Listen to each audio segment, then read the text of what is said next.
So, well, hi everyone, and welcome to the IEA Wind Task 43 Working Groups 2 and 3 launch workshop. I think most of you know who I am, but in case you don't, my name is Sarah.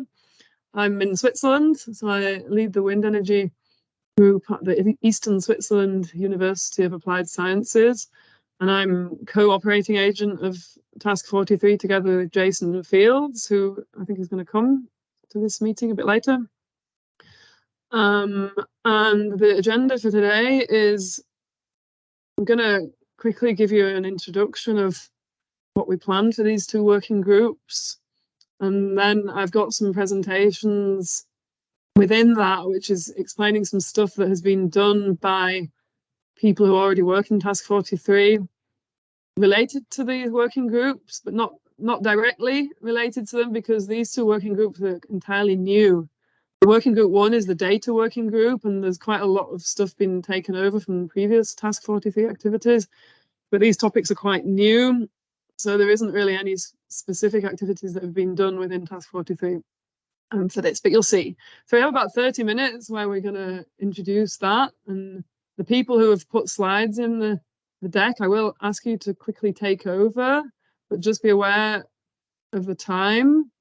We have about 30 slides for 30 minutes, so if you don't talk for more than a minute per slide, that would be great. I know it's quite difficult. And then after that, we'll do discussions in small groups, and that's focused around like how you want to contribute to the different working groups, or what ideas you might have for what we should focus on.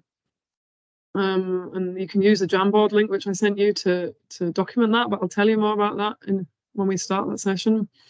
And then I've allowed 20 minutes for the groups to present their results, and then 10 minutes to sort of decide what to do next. So is that clear and understandable for everyone? Has anyone got any questions? Tom's here now. Hi, Tom.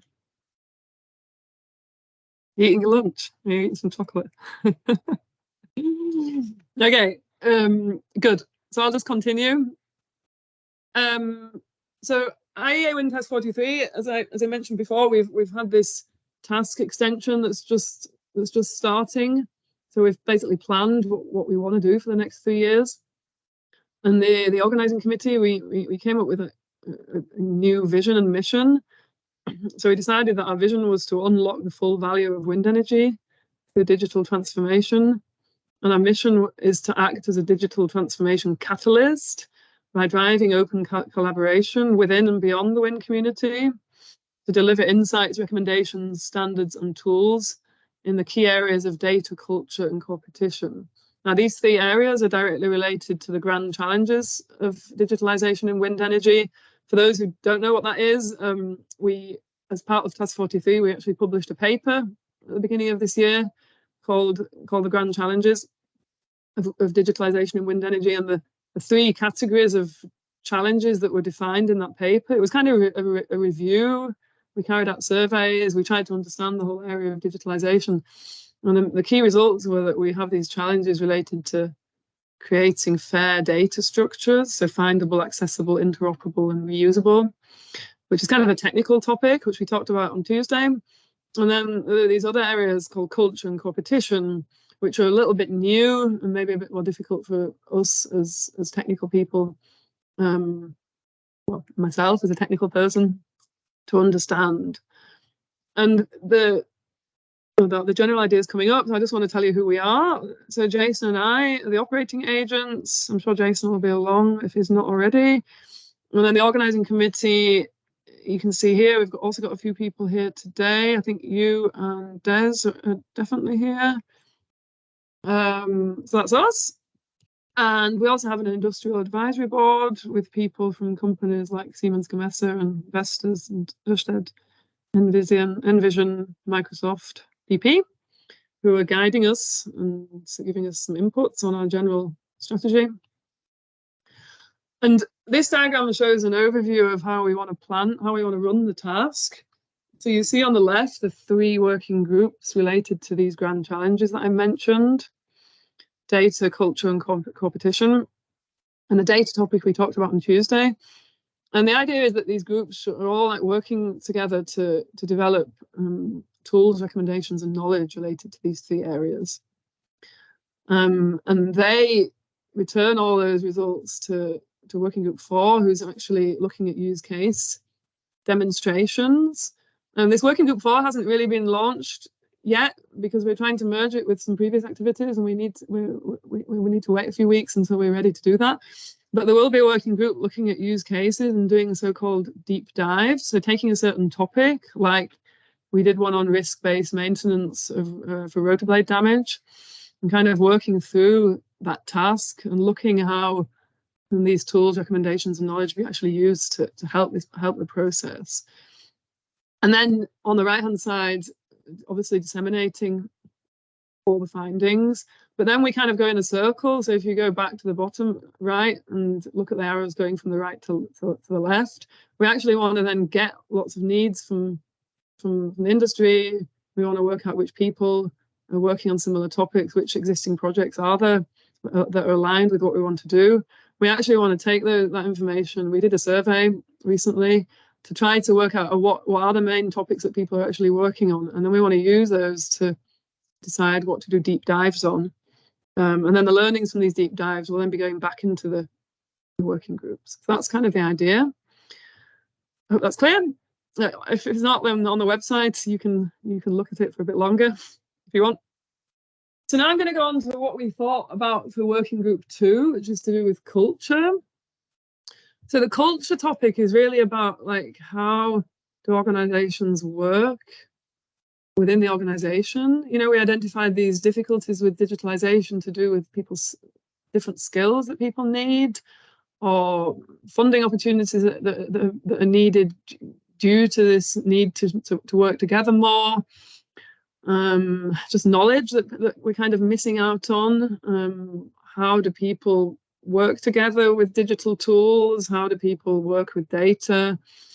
What methods are there already that can connect people with data? And then the whole topic of interdisciplinary collaboration comes up here. So how can we work more in a more interdisciplinary way? And so that's kind of the idea. And these 1, 2, 3, 4, 5, 6 different tasks we defined. These are all copied and pasted from the website. And so the first one, the idea was to create a skills toolbox, because the digital world or the digital transformation requires different types of skills.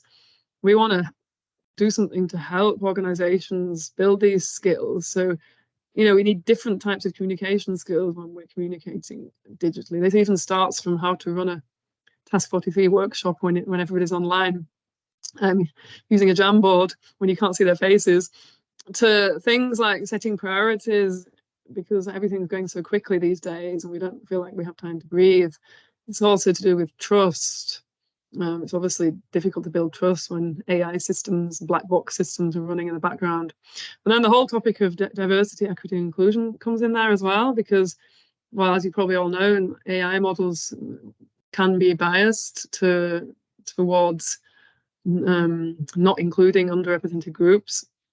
So that's kind of the idea, that we maybe pool our knowledge and our resources and come up with some suggestions that people can actually use to help develop the necessary skills.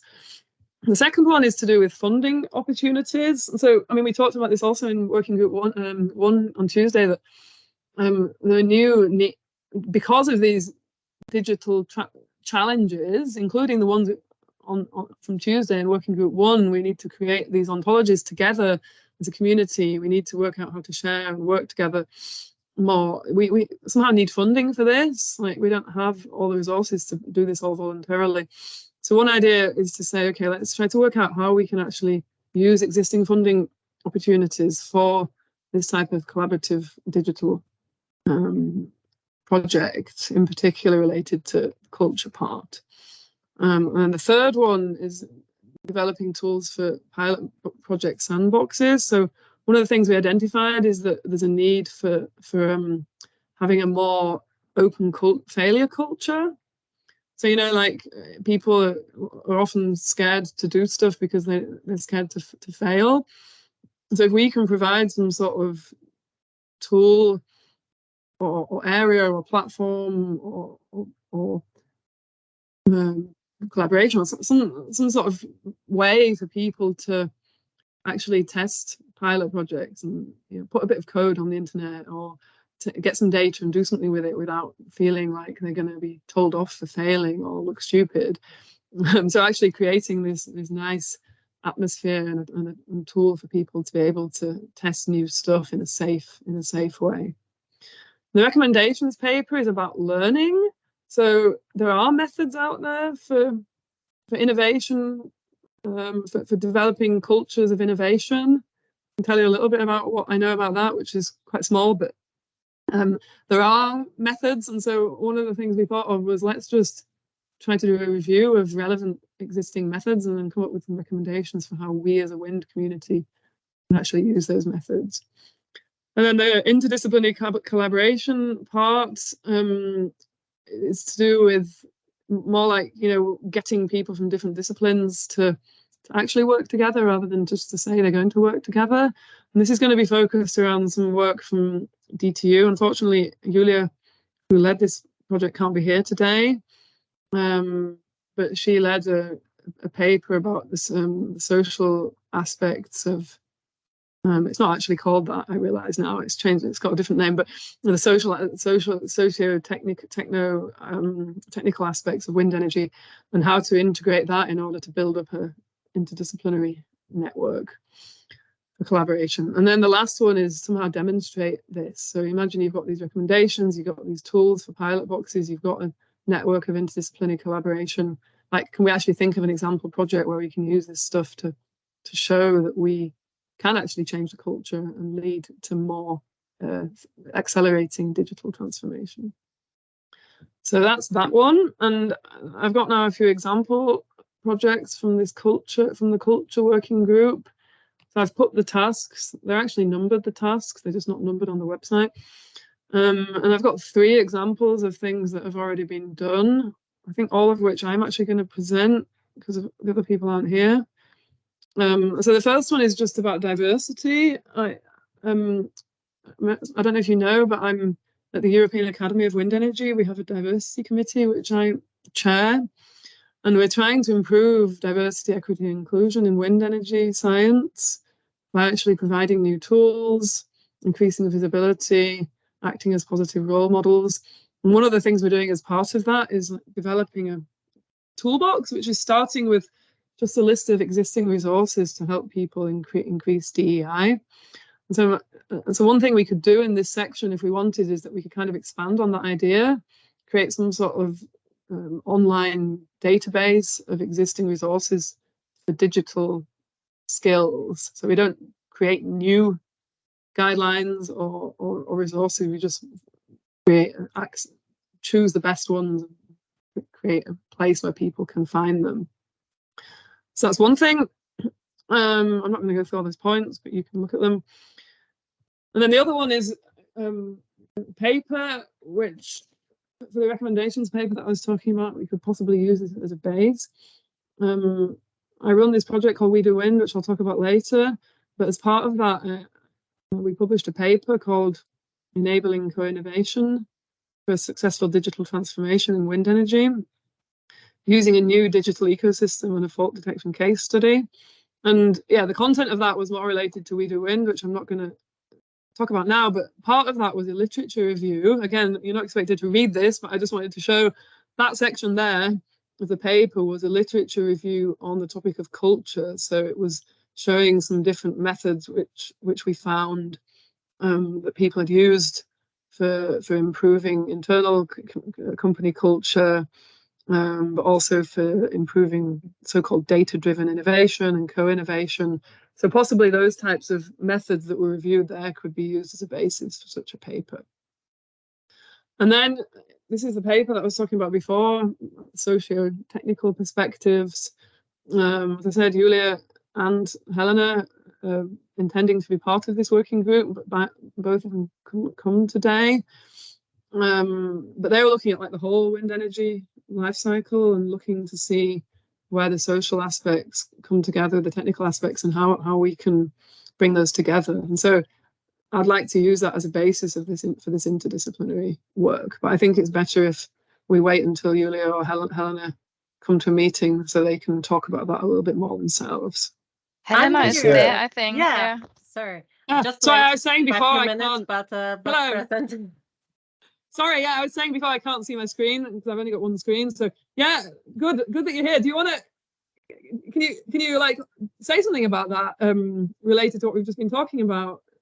Sure. I think you just gave us very nice introductions. So I think it's indeed in a nutshell, the paper was really indeed about trying to, provide a perspective on the importance of doing interdisciplinary research indeed. And I think both me and Julia and our, other co-authors from NRL, for example, we all observe that as social scientists, we all work from our own disciplinary backgrounds and framing our problems as either social or technical or environmental. And this perspective, this response to this grand challenges debate, that maybe also something about the debate itself that started as this, discussion about the grand challenges in wind energy research. So like, what priorities should we be focusing on? And the first one was clearly technical, so outlining very important, but still quite technical, problems in wind energy research. And that kind of sparked a debate about, okay, but how about the other challenges? How about social, environmental, technical?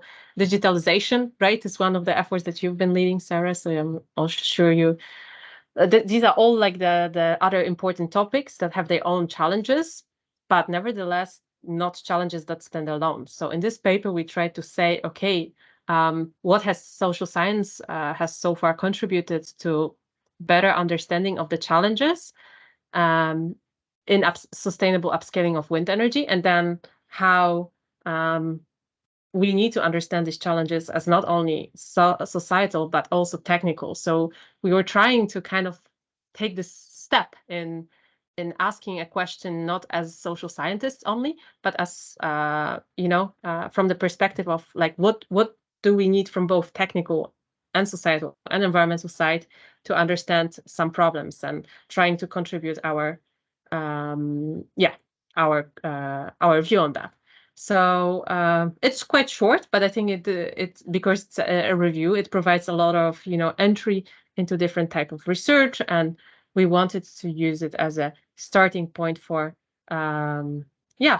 future research on the wind energy that could potentially tackle these interdisciplinary problems. So that's in a nutshell. Everyone who's interested, we're happy to talk more, but don't want to subject the meeting into pitch about the paper. So that's it. Yeah, sounds good. Thank you. I've put the DOI on there and the link to the presentations in the chat, so you can actually.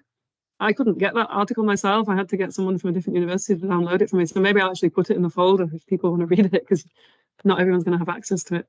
Anyway, all right. Thank you. And then I'm just going to go through to do working group 3, and then if people have got questions, just ask at the end, or just ask now, rather than making a gap. So working group 3 is about coopetition. What does that word even mean? Like, quite a lot of time when I write that word, people correct it and they think I mean something else. So coopetition is a word that actually means competition and collaboration.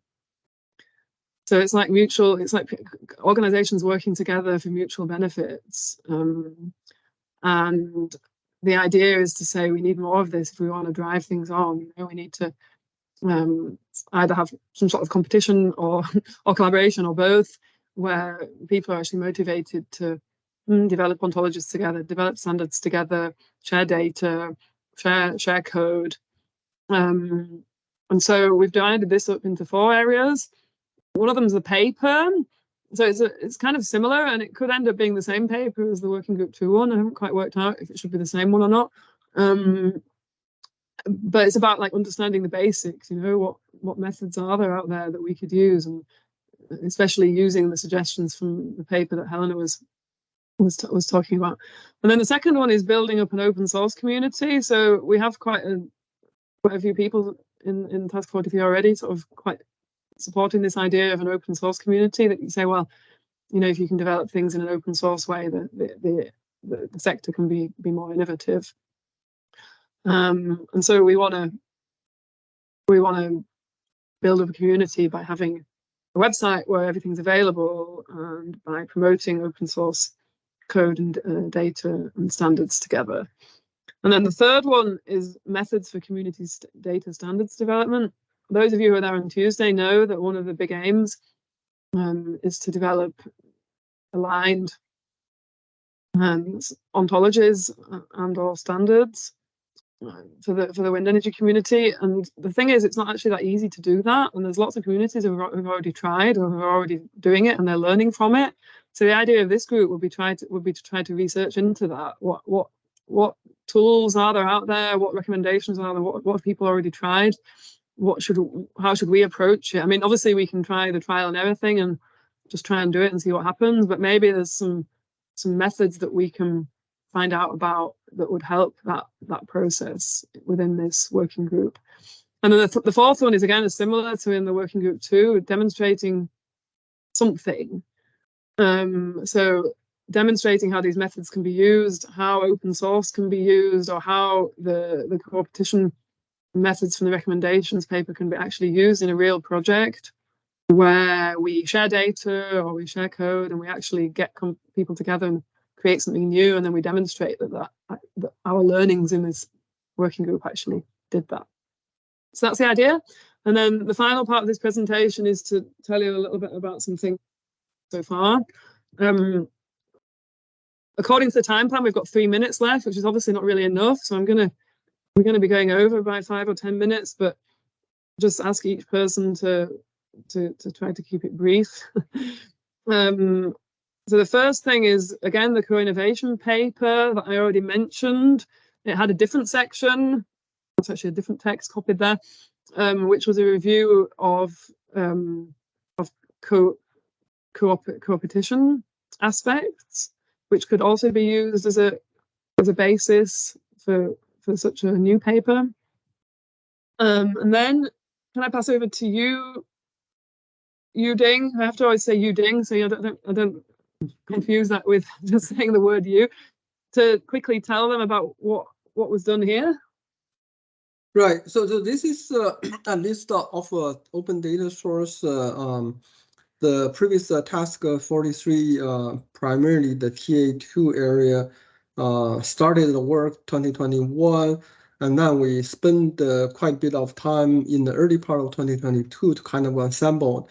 The idea is really to kind of create a one-stop place. This particular website, you can click on here, go to the website, and the website doesn't house those data sets. It gives you the links and go to the original website. But when we went through the data sources, we carefully evaluated their openness, right? We basically only list those kind of websites which use CC BY 4.0 license, or the majority of the data set actually fall into that license, which really allow very free reuse and your research in your publication and whatever you need to use. And so it's actually through that exercise, what we learn is there's quite many open data out there, right? It's not like there's no data out there. There's quite many.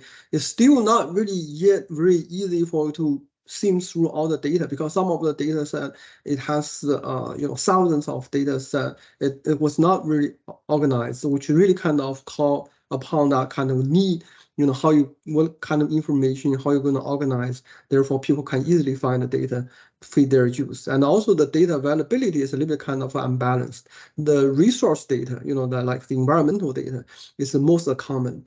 The data related to power production and reliability failures are much less common, and which is understandable. So that's one of the areas going forward. We probably want to engage industry to kind of let them to see the benefit of the digitalization and the open data source and so forth, and therefore they are more willing to share.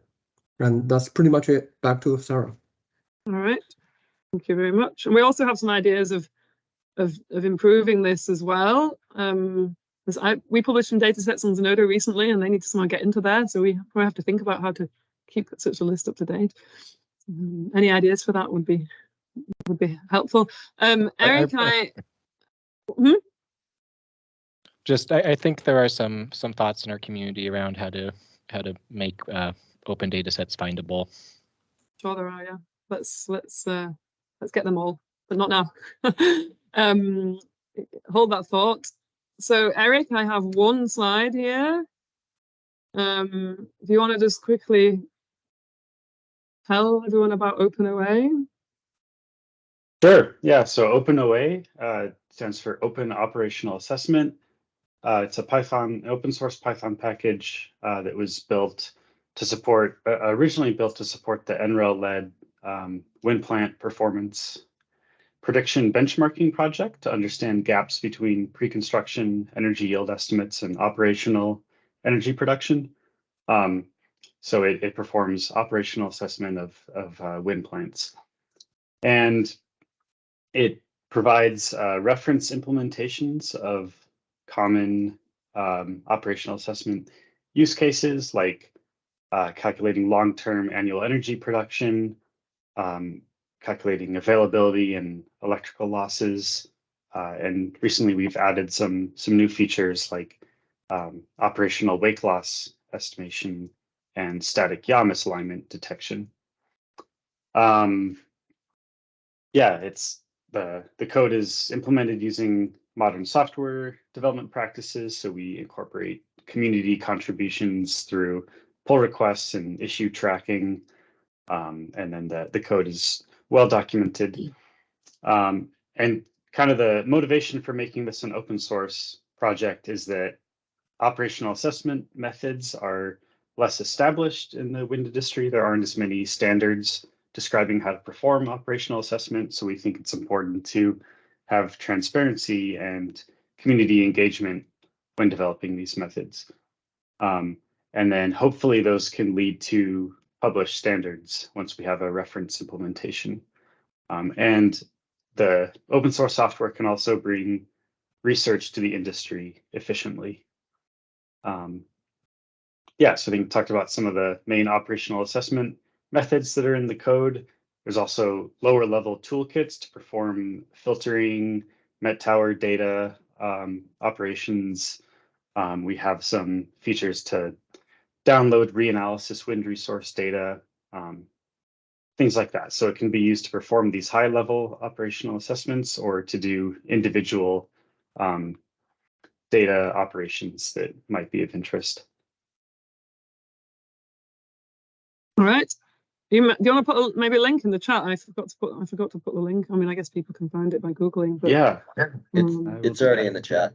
It's already in the chat. Sorry, I mentioned before I can't see the screen, so thank you for that. Okay.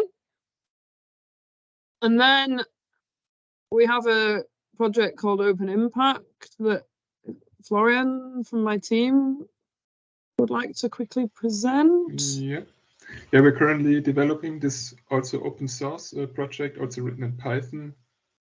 It's funded by the Federal Office of Energy in Switzerland. And the main goal is to use graph neural networks based on the PyTorch geometric library to model wake interaction in wind farms.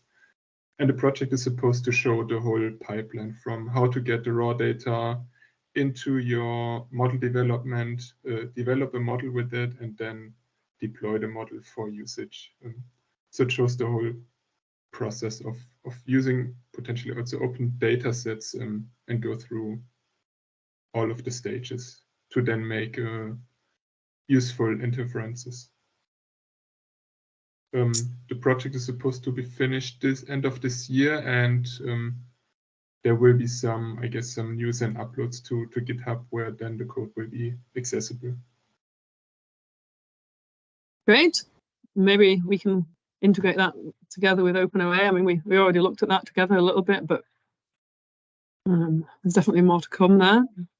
Okay, thank you, Florian. And then quickly from my side, WG2 Wind is a project that we started a couple of years ago where we were saying, you know, you can have all these data platforms, you can have all this open data, but why can we somehow motivate people to actually create more data sets? Can we provide them with some benefit? And the idea is to say, okay, you have all these asset owners with data.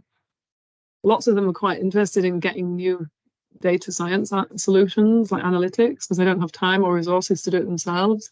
And then you have the researchers who are actually desperate for data and real problems. So why not try to bring these together around challenges, which are coordinated around digital spaces. And then if you have lots of spaces together, you have an ecosystem. So we have this ecosystem where we have like 6 different spaces running with different challenges in. And anybody can take part from anywhere around the world. And we run webinars and we give access to the data and to the relevant code. And we have included OpenOA in some recent challenges in this open data exploration space, which is run by Charlie Plumley, who used to be at Cubico, has just moved, has tried to benchmark different performance assessment tools, and then OpenOA was one of them that was being used. And it was quite interesting to see the variation. Also, Uding has got a space where we looked at different power curve models. But I think this is quite a good tool for actually providing a central location for sharing data and sharing different code, and or providing motivations for actually getting these comparisons done. So that's kind of the idea there. Yeah. And then enter Jason.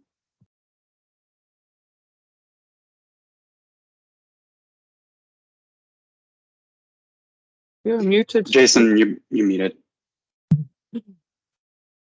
Yeah, sorry about that. So we've talked a lot about open source software, and I think if we start to look into the future a little bit, especially from adjacent sectors, what we realize is that open source software is not in fact free. It does need some form of support. And so, things like Apache Foundation, Linux Foundation, NumFocus, which isn't on the slide here, but these are all mechanisms for supporting this communal infrastructure, which is open source software. So the Enter Foundation is really the first kind of incarnation of a long-term support vehicle for open source software in renewable energy. So the first product is an open source software stack that facilitates operational data analytics. So OpenOA is actually embedded in that software stack and is one of the key pieces, but expands on those capabilities with kind of cloud native data engineering capabilities as well. So I do want to call out Louis Armistead, who's also on the call, key contributor, key technical lead. Anything else you'd like to say, Louis? Yeah, I think that one of the missing pieces here for really aligning the community is moving from the theoretical to the methodological, and that's really where Enter is focused. So rather than talking about the theory of standards, actually providing a mechanism for the delivery of those standards and the implementation of them. And yeah, that's one of the biggest parts of Enter. And I think we haven't seen, or it's very early on in the project still, but I'm very hopeful that it'll be a facilitator of adoption and actual achievement of alignment. That's all I'd add. Great. Excellent. Yeah. Thank you very much. Thank you. Sure. All right. Great. And then we're almost finished. Also some really interesting work. Des, do you want to say something about that? Yeah. So this is a team that was active in Task 43 during phase 1. And as it says on the screen there, it's set out to try to understand the influence of data on asset value. So in a financial transaction of some sort, change of ownership, change of insurance, how does the presence or absence of comprehensive data affect that value? And on the way to investigating that particular endpoint, the team looked at doing a gap analysis for which they had to come up with some structure for doing that analysis. One of the main findings coming out of that, which was not entirely directly in line with what the objective was that the standards landscape is quite difficult to navigate. And especially if you want to do things like, so from a digitalization point of view, pick a digitalization use case and then find which standards might help you achieve or be able to implement that use case. So the team worked through those findings, and part of which out of which came the idea of trying to make standards, the fair characteristics of standards, more well developed, definable, accessible, interoperable, etc. So they've come up with an idea of creating a knowledge graph database that relates standards to each other and standards to use cases and standards to tasks, and have some ideas about how to develop that over the phase 2 period of task 43. And it's that particular aspect of it that makes it fit into this Coopetition, because it's clear already, even from some of the preliminary investigations that the team have done, that such a database would require community input. So it's a classic cooperate to compete type scenario. So it fits in there, and we're writing up the findings now in a white paper, and we'll flesh out a little bit more about how we want to proceed there. Yeah, it's really interesting. Thank you. Right, and then the last point is the paper that we also mentioned on Tuesday, but it's also relevant for this working group. So as part of the working group 1, we're just about to submit. I keep saying we're about to submit it, but we really are about to submit it. It's a very extensive review of knowledge engineering for wind energy, and so it's reviewing lots and lots of topics related to semantics and ontologies, semantic artifacts. And it gives lots and lots of really good examples and tries to help the community understand these topics. And then we review knowledge engineering related initiatives in wind energy, such as existing taxonomies, ontologies, as well as IEA-based systems for wind energy. And then the best part is the recommendations part, where we're actually saying, okay, one of the key findings is that we need to improve our understanding. So we need to bring together computer scientists with domain experts more effectively. We need to bring up our knowledge in the relevant areas, and then we need to work together to create these aligned ontologies as a community together. And that's kind of going to provide us with the basis of some of the things we're going to do in this working group, I think. So that's it. We completely underestimated how much time that would take. Sorry about that. Does anyone have any questions before we start going to the next part? I'll explain how it works. But did anyone have any questions about what we talked about before? They want to know desperately before they can decide whether to take part in it or something like that. Something that was not clear. Everybody happy? Except some people have dropped out, so maybe they weren't happy. Can I maybe, because maybe it's a fault of myself because I missed the first 5 minutes, but I was wondering what's the key goal that you would like to achieve through this working group? Because well, I get the value, of course, of exchange of all the different projects. I noted already a few that I wasn't aware of, and I would definitely like to follow up with people just to know what people do. And but do you aim to also contribute only within this task, or do you have some broader ambitions?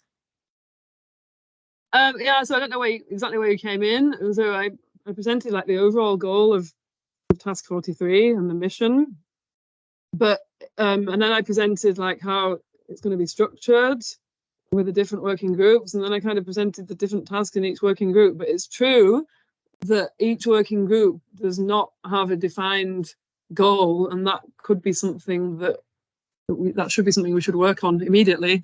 So I mean, the general idea, the general goal is to address the second and the third grand challenges of digitalization in wind energy, which are culture and competition, by doing these things.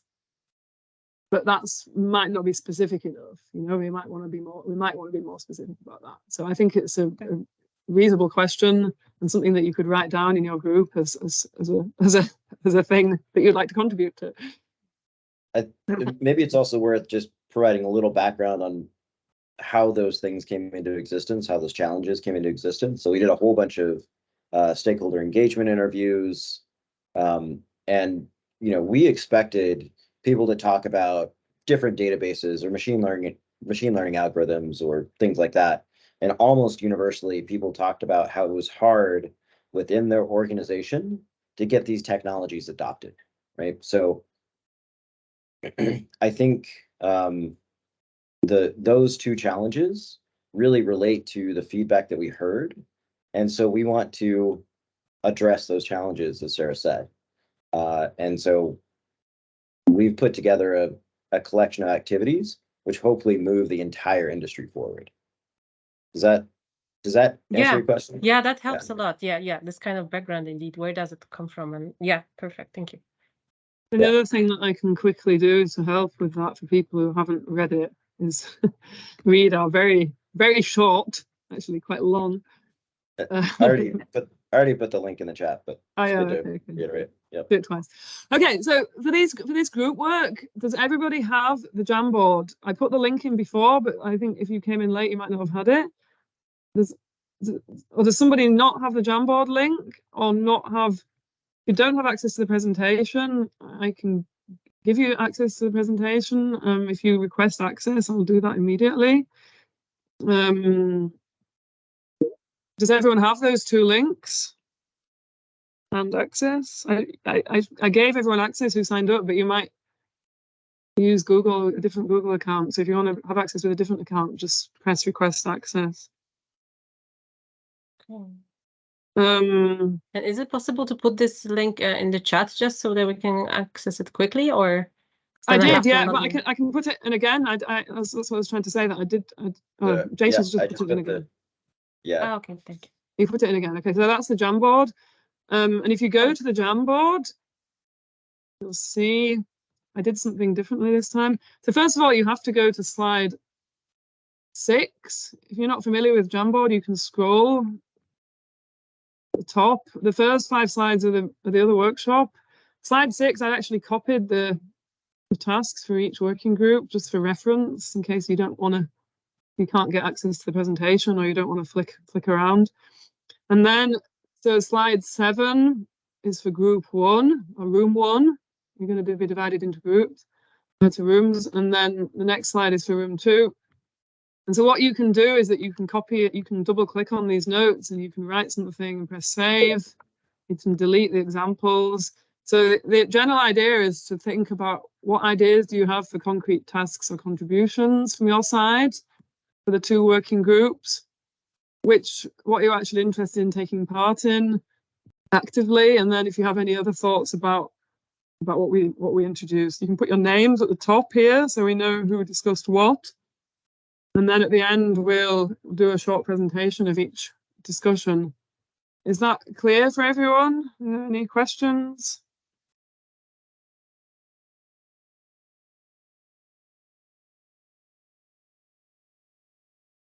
Okay, so a few people have dropped off, unfortunately. So I'm going to do 3 groups of 2 to 3 people.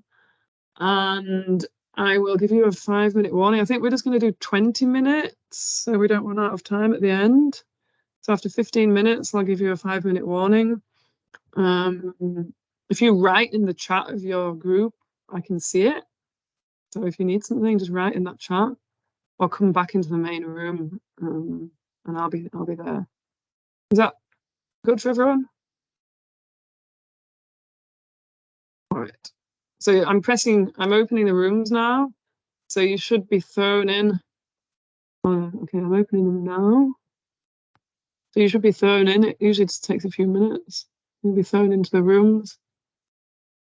I think you have to accept the invitation to go into a room.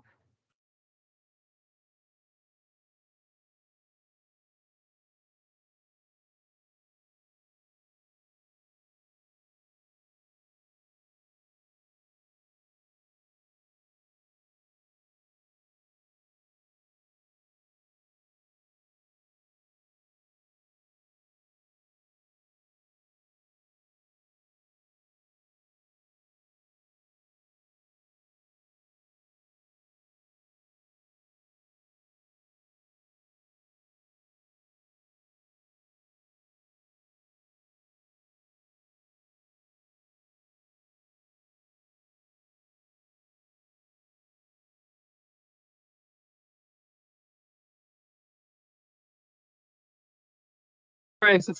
I always love that moment when everyone comes back in and is still talking. Mid-sentence. All right, so we've got the hardcore people still here. I've started the recording again. I'm going to share my screen again. So let me just look at the time. We've got 20 minutes left, so we've got 3 groups. So let's try and do 3 minutes per group. Does someone who's not me want to present the room 1 discussion? Go ahead, Sarah. No, somebody who's not me. Oh. So you or Helena. Come No, on, I have to read it all the time. You have to read what I wrote. Make it a bit bigger.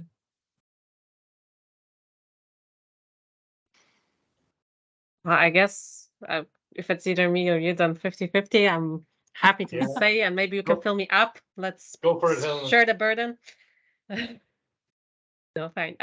No, I guess we had a short discussion, and I think the type of contribution and expectations, I think, with us were either more coming from academia or from the practice. So I think that's we try to see where we can meet in the middle, I suppose. But on one hand, I think we discussed perhaps the idea about writing indeed something around recommendation or an opinion regarding the needs in the sector when it comes to working on perhaps digital technologies and then changing the culture towards a bit more open indeed use and of data, of cooperation, or co-petition, as you call it, Sarah. So that was one of the possible ways. From me also came the idea of indeed sharing networks and staying on the top of, also European agenda in terms of wind energy and the work groups that we have in Europe to promote, skilling and reskilling people in the sector. I think that could feed into that work group as well. And then Des had an idea about the needs from the sector in terms of skills. So maybe you can pitch your idea as well, if you don't mind. On skills. Yeah. Yeah. So we were talking about is it enough to create a skills inventory, and will that cause change to happen?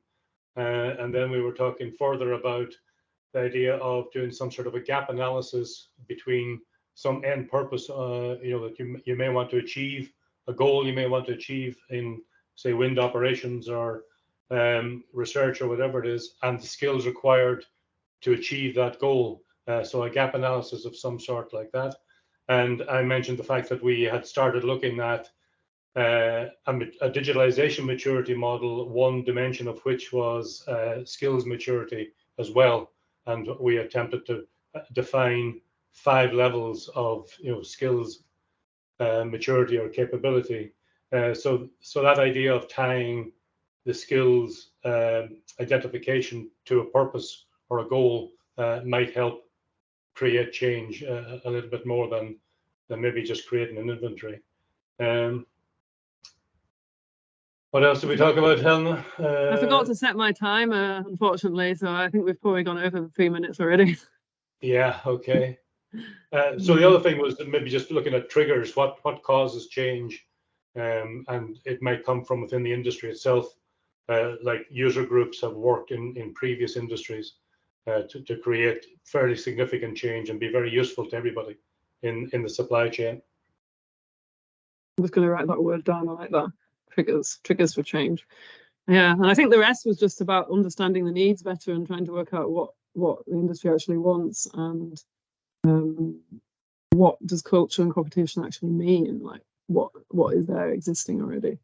Okay, I'm going to move on. Do you think we've covered everything? I think it's probably okay, right? Okay, room 2. Jason has such a way with words. I think he can help us here. Maybe just first thing, like responding to the skills discussion. This is something we've raised internally at NREL as well with the kind of workforce team. So it's clear that digital skills needed to be added to the workforce discussion. So completely agree with everything that was said.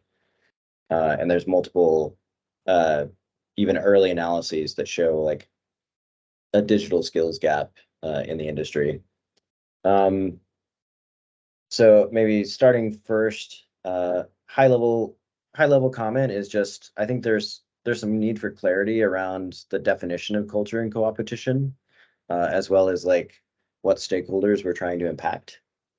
So that's just something we should think of as we like continue down this path. Rodney, well, maybe we'll start at the top.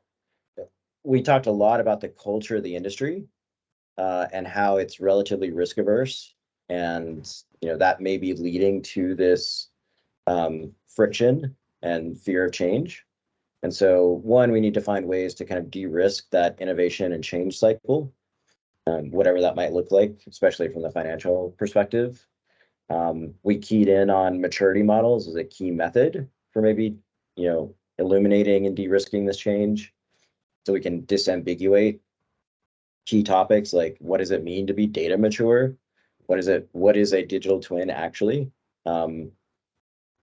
There's a lot of hype words out there, so getting past those things.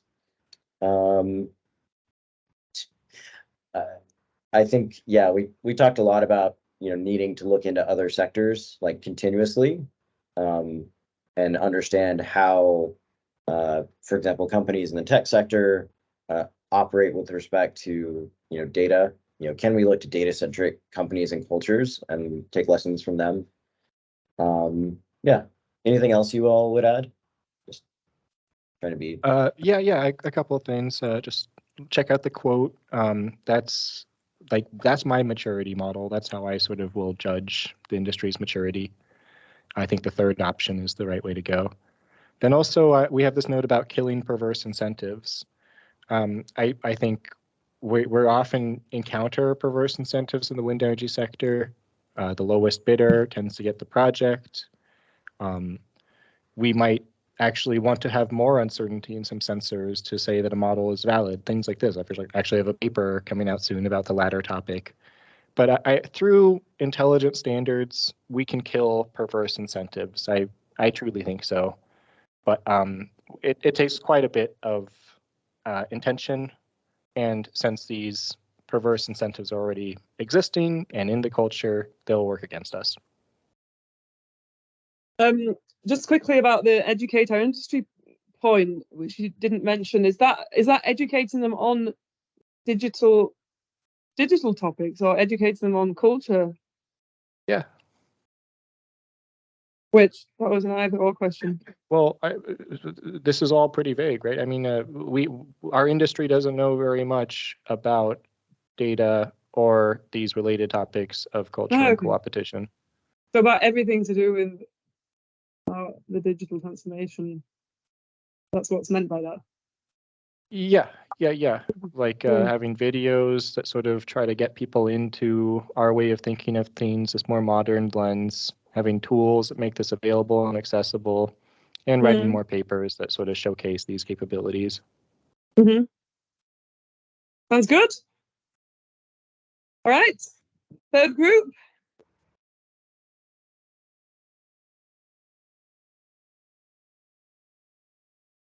Yeah, I think that's us. So we kind of talked about things a little bit more upstream. Since I have a biology background, it's sometimes hard to follow the conversation when it's very data science specific. And so one of the things that we talked about was just going kind of upstream to maybe have some more basic engagement or take advantage of more basic engagement opportunities on just to get people a little more literate on the topic, and then also use it as an opportunity to workshop some mutual benefits to entice participation for things like the network for interdisciplinary collaboration. I think there's a lot of opportunity to open things up for folks in their own separate domains by participating in these conversations and working with other folks. So yeah, you, Alan, I don't know if you have anything else to add.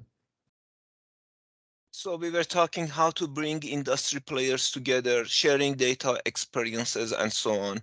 And at the moment, there is a culture that there is kind of lack of sharing experiences, and there is more competition than co-op and collaboration. So that was the topic of our discussion. Yeah, so because Jeff's research involves biology aspect, I think at least from my experience, that's kind of new. Well, it's not really new to the wind energy research, but it's kind of new to my own research angle and the discussion we had previously. So we spent some time to talk about the data availability, these kind of things, and the discussion kind of very much resonate to a couple of key points the other two groups are talking about, right? Number one, the educating the stakeholders, and also in order to enhance the cooperation, you got to do something to let the other party to see the benefit, right? That way they kind of naturally kind of being incentivized to participate.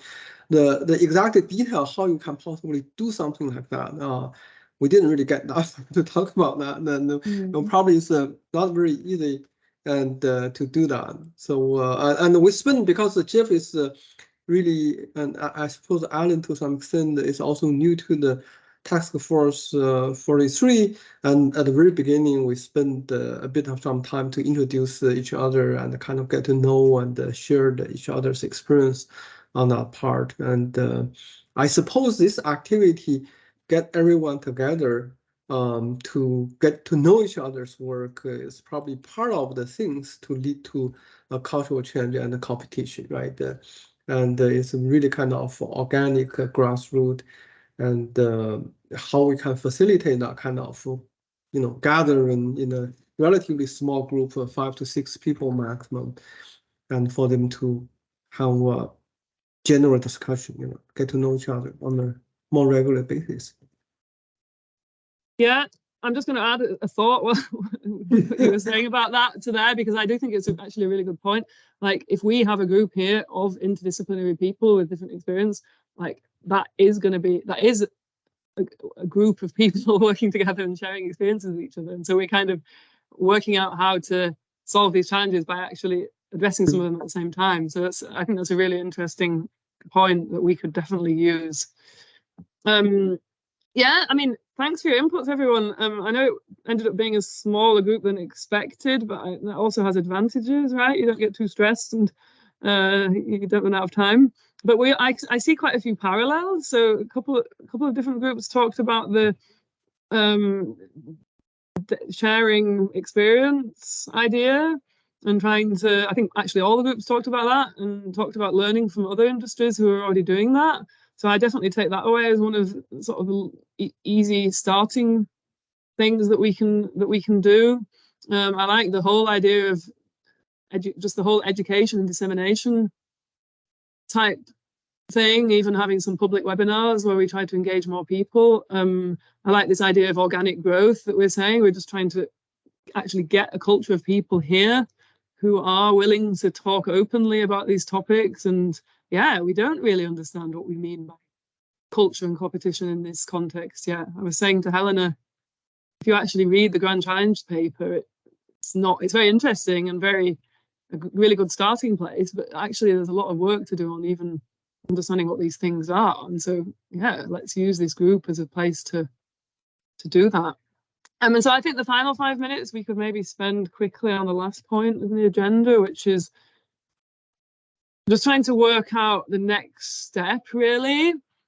Do we want to start just by having a monthly working group 2 and 3 meeting where we just keep talking and try to define as a next step, like, this is the thing that I actually want to do next time, or a couple of things we want to do, and then just do them. And if it gets too big or too complicated, we split off into separate groups after that happens. Or does somebody else have some other ideas about what we should do as a next step? Julian? Yeah.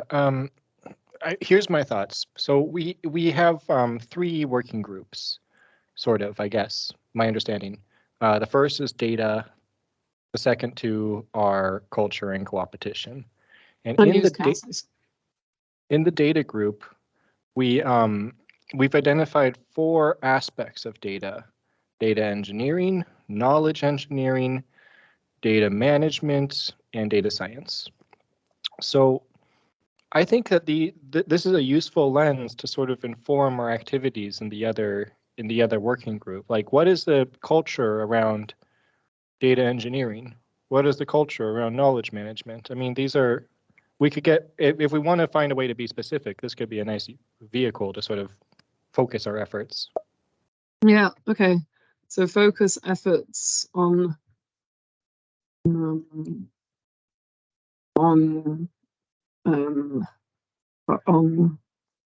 structure according to structure of work. By the way, there is actually a 4th working group, the use case one, which we haven't launched yet because I don't know how many of you know, but there's a use case activity already going on that Des mentioned briefly, where we're trying to prioritize different use cases, and we're trying to work on getting something finished before we tell people about it and then launch working group 4. But that is also planned. Just that. Thanks. I completely forgot. That's that's not right. Don't worry.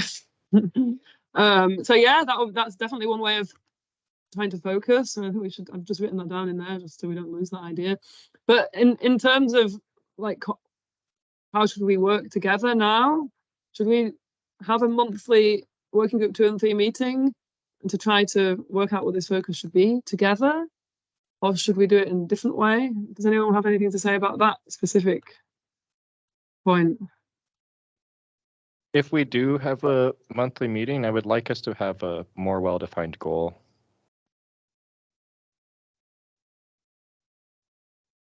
Goal of the working groups or goal of the meeting? Yes, yeah, both. You know, when we get to like so I don't know. That's where I'm at least. Maybe a goal would naturally develop if we got together every month. Yeah. It seems like a very broad scope right now. Yeah, no, I agree completely. We haven't, I mean, we've based at the moment, the goal, as I was saying before, is to address the grand challenges, culture and competition, but that's not really, that is very broad. It's partly, by the way, just because we don't actually understand clearly what the challenges are, what the most challenging things are, the biggest needs are. We don't actually know that. We don't know which aspect to focus on. So part of it is an initiative thing, right?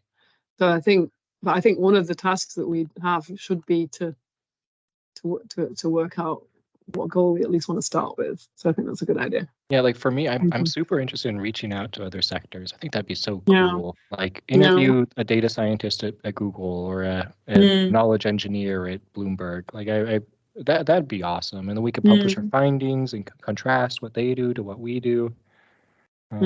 That's my vote.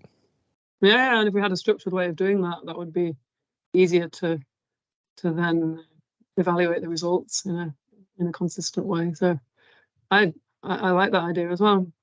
I guess also the timeline, I think, and frequency really depends on the effort that is needed to create something, right? Because to be honest, I have to say, like, I'm member of different advisory groups as well, and now I'm contributing a lot to this European group. So I don't want to split myself too thin, so to say, but if there is something concrete that I can contribute to, and like a task or agreed effort at some point, then I'm happy to get involved. But I would say with, monthly meetings could be a lot if we don't have anything particular. Yeah. I mean, I totally understand that. I think one of the problems with that is that if we need to do that first. And like, if you say, okay, you'll wait until we've done that and you'll do as we tell you, it might be nice to have a commonly developed goal where we're actually all behind what we're doing, rather than just asking people to do this because we think we should do it. So I take that point completely. I do think we need to make have very clear goals and some smaller tasks which we can start with. The more people that can actually contribute to that process of doing that, the better. But this workshop has already helped, right? I mean, we could use the inputs here to come up with some draft plan, I think. I think monthly meetings like is so infrequent. It's very hard to really do anything meaningful. So I have one person saying we need to do it more often, and one person saying we need to do it less often. Does anyone else want to say? Can anyone else offer an opinion about that? Yeah, maybe just in response to that, like monthly versus more frequent, maybe the opportunity is monthly as you're actually like, congealing the group and scoping things. And then as you have specific things that you want to work on, those activities can be more frequent, right? Like there's still some norming that I think needs to happen, and alignment about what it is, what are the real objectives. But once those are set, then, once you actually start the work in earnest, that's where I think Julian has an excellent point that, a meeting every 2 weeks, or even more frequently can be very effective in driving that process.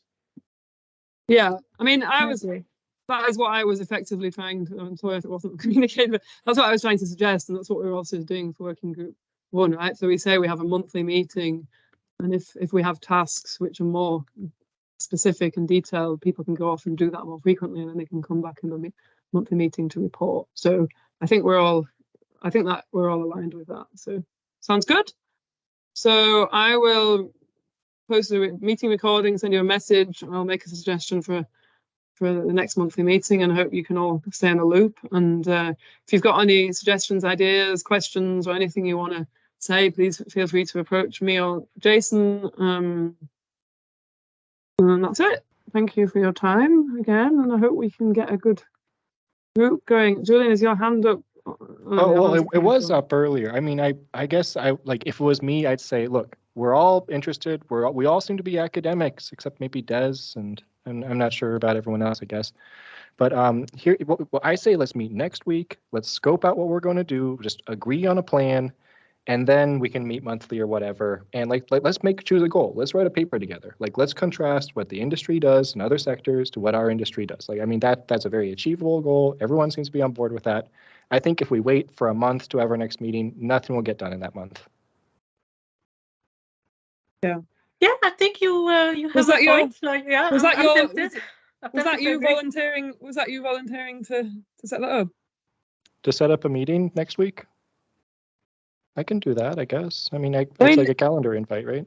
Yeah, I mean, the thing is, like, depending on who you want to attend, I will 100% not be able to attend a meeting next week because the semester starts next week and I'm leading a module. So, like, obviously, I'm not the only person, but there might be other people who can come and you can do it without me. Fine. But yeah, if you're motivated to do something, I want to support that. Well, so this group has different work package leaders, and I guess the work package leader associated with these work packages should be there, right? Are you the work package leader for WP2 and WP3? At the moment, yeah. Okay, well, I guess we should work around your schedule then. And just as a general comment, I think probably most people here are somewhat busy, so doing something next week would be challenging. But well, I think we would all be okay with not doing anything for the next month. I don't think it would be terrible news to any of us.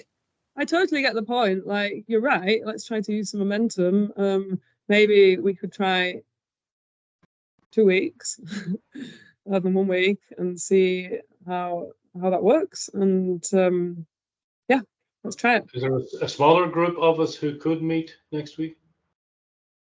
I mean, for some days I could do it, Julian. Yeah. Oh, okay. I mean, I'm available next week. I'm sure we could find a time. I mean, we have some already existing meetings around this time. No, maybe we actually could. I think we might meet at 5 for the roadmap team. So just the hour before. Let me check my calendar real quick. Just practically, are you working from the US also, right? Me? Yes. No, I work at DTU. Yeah, I think I'm the Yes, so only one we're in the also working US. with the time zones, right? So that's maybe also good to remember. Yeah, I mean, we usually set up meetings at 3 or 4. I usually do them at 3 because I usually have to go home at 4:30. I love your 3 o'clock meetings.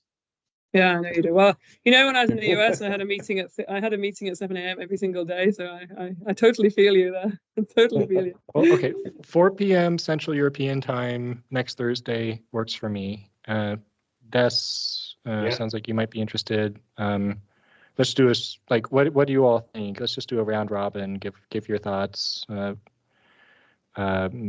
Jeffrey, what do you think? I'm out next week at a Wind Wildlife conference all week, so I won't be able to attend that, but I'm happy to join subsequent meetings for sure. Excellent. Thank you. Then Florian? And next week I'm not available now. And then Helena? Yeah, I'm checking. Sorry, I was a bit slower. I think it should be available, but if we are going to discuss a paper idea, wouldn't be more useful to have a bigger group? I totally agree. Yeah, let's just do this all together. 2 weeks is fine. 3 weeks, 4 weeks even. I don't want to rush. You know, good work happens No, when I we want don't you rush. to rush. I want you to do it. If you're motivated, this is brilliant. Let's get this energy. I want to do this with you, Sarah. Right, brilliant. I'm really happy. Let's try to do the week after next. Keep up the momentum, and if you want to help, Julian, I think making a summary of these results, somewhat like the inputs, is what I would have done in preparation. So if you're motivated to do that in whatever way you think fit, somehow. I'm motivated to push my goals. My goals are to write a paper about contrasting different industries' data practices, the wind industry's data practices. All right, great. Understood. I will try to send an invite for a time that's suitable for me and hopefully suitable for other people. But if we do a regular thing, then hopefully people can keep in the loop. And yeah, let's keep it going. I better go now. I realize I've gone 8 minutes over, but probably some of you don't believe. Sorry, I think that delay was my fault. My apologies, everyone. Well, hope it wasn't too intense. Everybody stayed, so I mean, it must have been probably because nobody's got a meeting until the top of the hour. So, all right, good, and thank you, and I'll be in touch as soon as possible to keep this going. Well done. Right. Thanks, everybody. Thanks, everyone. See you later, everyone. Yes. Bye. Bye. Thank you, bye.